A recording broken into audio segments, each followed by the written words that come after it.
You know that person who, after months of trying to make something work, just stops? No explosive argument, no dramatic farewell text, no 3-hour phone call dissecting everything that went wrong. They simply close the door, quietly, completely, and life continues as if the whole thing had already ended long before they made it official. Society has a word for people like that: cold, detached, hard to love. But here's what's fascinating.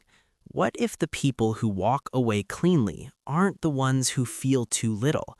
What if they're the ones who felt too much for far too long until something inside them quietly decided that they had given enough? You're not broken, you're not ruthless, and you are not the emotionally unavailable person they made you feel like just because you stopped performing devotion to people who drained you. The mainstream narrative says that loyalty means staying, that endurance is proof of love. But what's actually happening when someone ends a relationship cleanly, without spectacle, without apology, isn't a character defect. Here's what's actually happening in your brain.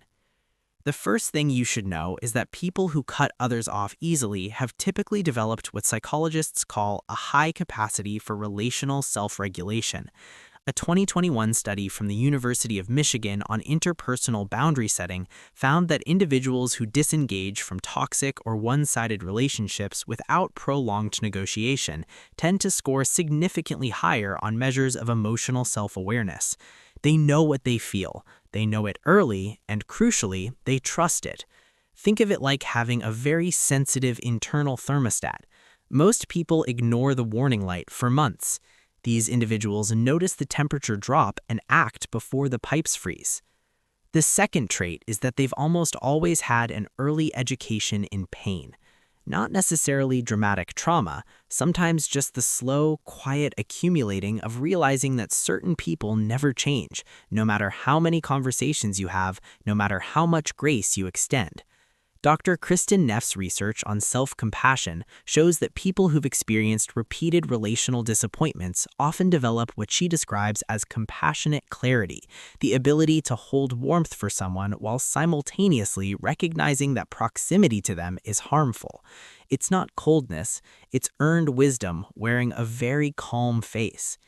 Third, and this is the one that surprises people, they are actually more empathetic than average, not less. Research on sensory processing sensitivity, pioneered by Dr. Elaine Aron at Stony Brook University, found that highly sensitive individuals often disengage from toxic or one-sided relationships earlier precisely because they feel everything more intensely. They're not tuning people out, they got overwhelmed by what was already there. There's a meaningful difference between someone who doesn't feel the music and someone who had to leave the concert because the volume was genuinely damaging their hearing. Fourth, they tend to have a strong internalized value system, what developmental psychologists call high self-concept clarity. A 2017 study published in the Journal of Personality found that people with a stable, consistent sense of who they are show far greater resistance to guilt tripping and emotional manipulation. When someone says, "You're abandoning me," they feel the sting of it, but they also have a stable enough foundation to examine it rather than collapse beneath it. They know who they are, and people who know who they are very hard to gaslight into staying somewhere they've outgrown. Fifth, they process grief differently, not less, just differently. Where most people bargain their way through an ending, cycling through hope and despair for months, the person who walks away cleanly has often been grieving the whole time. Long before the official ending, they'd already been quietly mourning the version of this person they once believed in, the future they'd imagined, the energy they'd spent. By the time they leave, the tears have already been cried. This is called anticipatory grief in clinical literature, and it's not detachment, it's evidence that they were paying close attention all along. Sixth, they've developed what relationship researcher Dr. John Bowlby called earned security, a form of attachment that isn't perfect but functional enough to survive being disliked. His foundational work and subsequent research by Dr. Mary Main on earned secure attachment shows that people who can end relationships without the needing the other person's validation first have built something quietly extraordinary: the ability to self-validate. They don't need the closing argument. They don't need to be understood before they can move. That's not arrogance. That's inner stability built through hard experience. And seventh, the one nobody talks about, they've simply stopped confusing turbulence with depth. In a culture that romanticizes suffering as evidence of caring, choosing peace can look like indifference. It isn't. It means they've learned that the loudest relationships aren't always the most real ones. Now, here's what nobody warns you about. The same capacity that allows someone to walk away from what genuinely hurts them can, left unexamined, become a reflexive exit from discomfort rather than a response to actual harm. There's a version of this trait that's strength and a version that's armor. The strength version says, I know this is genuinely wrong for me. The armor version says, I can feel something starting, so I'm leaving first. Both look identical from the outside. The difference lives in a question only you can honestly answer. This isn't a fatal flaw in your design. It's just the shadow that follows every light. There's a grief underneath all of this that most people who cut ties carry quietly and alone. A grief for the time spent explaining yourself to people who were never really listening. A grief for the version of you who kept showing up to empty tables hoping someone would finally notice you were hungry too.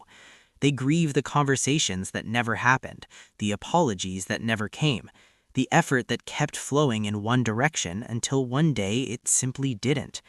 How do you explain to someone that walking away wasn't easy just because it looked easy? How do you explain that the silence you chose cost you something real, that it wasn't nothing, that it was everything, that you'd already cried every tear before you ever said goodbye?